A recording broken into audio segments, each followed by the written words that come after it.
नांदेड जिल्ह्यातील माहूर तालुक्यातील वाई बाजार येथील हनुमान मंदिर चौकातील जामा मस्जिदकडे जाणाऱ्या रोडवरील घरातील सर्व सदस्य देवदर्शनाला बाहेरगावी गेलेले असल्याने रात्री उशिरा घराचे कुलूप तोडून लाखो रुपयांची घरफोडी झाल्याचा प्रकार उघडकीस आला आहे।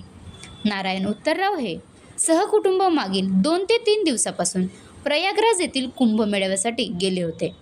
दिनांक 10 फेब्रुवारी रोजी सकाळी 6 वाजता आपल्या घरी पोहोचले असता घराचे मुख्यद्वार उघडे दिसून आले, तर घरातील सर्व सामान अस्ताव्यस्त पडलेले आढळले। बेडरूममधील सोन्याचे दागिने, त्याच्या पावत्या व रोख रक्कम चोरी झाल्याचे आढळून आले।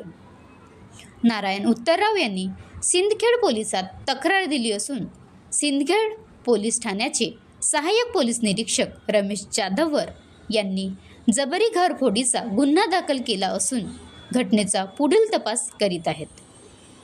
या कामी नांदेडचे धम्म पथक व पोलीस स्नान पथकातील हवालदार जोंधळे, चालक हवालदार केंद्रे स्नान जून यांनी या घटनास्थळी जाऊन पाहणी केली आहे। महाराष्ट्र लाईव्ह न्यूज, मुन्शिफ शेख, तालुका प्रतिनिधी माहूर। बनवा व्हिडिओ, पाठवा व्हिडिओ, आम्ही तुमच्या न्याय व हक्कासाठी लढा देऊ। ताज्या बातम्या व घडामोडींसाठी पाहत राहा फक्त महाराष्ट्र लाईव्ह न्यूज। आजच आमच्या चॅनलला सबस्क्राईब करा, शेअर करा, कमेंट करा आणि हो, बेल आयकॉन दाबायला विसरू नका। जय महाराष्ट्र।